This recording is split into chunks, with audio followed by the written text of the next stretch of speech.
El pasado viernes día 15 se iniciaba la municipalización de la hora y veníamos a este mismo punto a comprobar si iba bien la cosa. La verdad que con poco éxito no funcionaba la app, algunos parquímetros fallaban. Volvemos al mismo punto para comprobar si ya se han arreglado los problemas.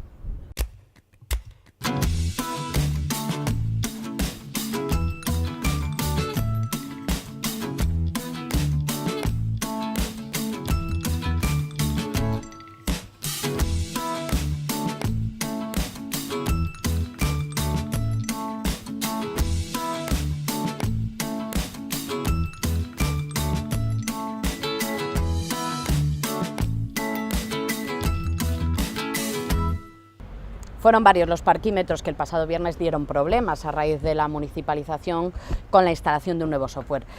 Entre ellos, este que tenemos aquí, que a nosotros nos tragó 20 céntimos. Vamos a probar a usar el parquímetro y a ver si esta vez no da problemas. Esta vez sí ha aceptado nuestros 20 céntimos. Vamos a sacar el ticket. El único cambio que vemos en los parquímetros es el nuevo teléfono de atención al cliente, que ya lo veíamos el pasado viernes. Nos recuerdan aquí cuáles son las tarifas. En este caso, que estamos en la zona de la Plaza de Abastos, es zona de corta duración, con lo cual solo podemos estar máximo de 1 hora y no podemos volver a aparcar hasta 2 horas después. Y, esto sí, no funcionan de momento los pagos con tarjeta de crédito.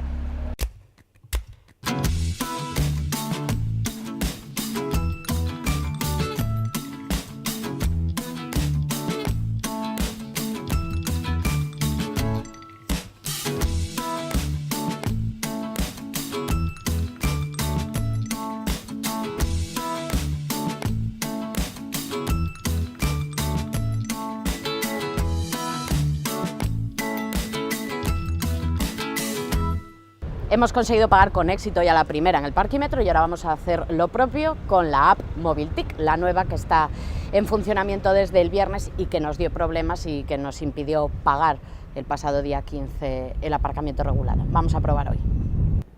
Procedemos a entrar en Mobiltic y lo primero que tenemos que hacer es indicarle en dónde estamos. Como tiene GPS, se supondría que ya nos detecta él que estamos en la zona de la Plaza de Abastos. Lo marca en rojo porque es zona de corta duración y nos lo dirá también en la tarifa, que efectivamente es zona de corta duración. Como decíamos, tenemos un rango de hasta 1 hora para estar aquí, o sea, 55 céntimos. Vamos a poner el mínimo. Confirmamos el pago. Me pide la huella dactilar, en caso de otros teléfonos nos pediría una clave de seguridad. Y hemos conseguido pagar con Mobiltic. También nos da la opción de ampliar el plazo, si vamos a estar más tiempo, sería hasta 1 hora, y la nueva opción que da Mobiltic y no daba iPark es la posibilidad de desaparcar, es decir, si tardamos menos de lo que hemos pagado en irnos de la plaza de aparcamiento, se nos devolvería el dinero. ¿Y qué pasa con la antigua app, con iPark? Porque fueron muchos los usuarios que el viernes incluso pudieron hacer el pago con la antigua. Nosotros, en nuestro caso, no nos dejó. La empresa Setexa Park ha anunciado que en las próximas semanas se podrá pagar también con esta. Vamos a comprobar si hoy nos deja hacer el pago del aparcamiento regulado. Entramos en iPark, pagar estacionamiento, en Santiago, pero no nos lo permite. Pues comprobado ya que todo funciona con normalidad, vamos a preguntarle a la gente qué opina sobre la famosa municipalización, porque fueron muchas páginas de periódicos, muchos minutos de actualidad hablando del tema, pero ¿realmente los ciudadanos saben qué supone esto? Un poquito, el aparcamiento ahí de los coches y todo eso, ¿no? ¿Y a usted le parece bien que el ayuntamiento lo asuma directamente y que no sea una empresa? No. ¿Por qué? Yo qué sé, porque no lo sé explicar, pero ya lo sé. No sé qué decirte.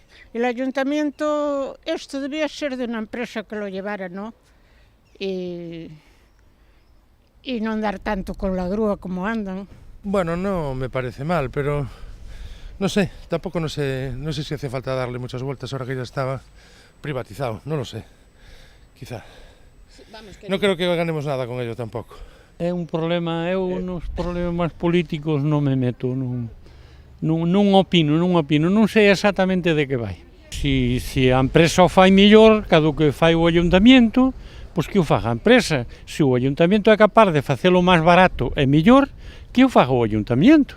Pareceme fatal eso, porque se hai que pagar todo do coche, e que cobren tamén por aparcar eso, que fagan aparcamentos que os cobren moderadamente. Non, me parece ben porque é todo a recaudar. Isto é todo, veña, a seguir jodéndonos aos pequeniños que estamos por aquí andando a traballar.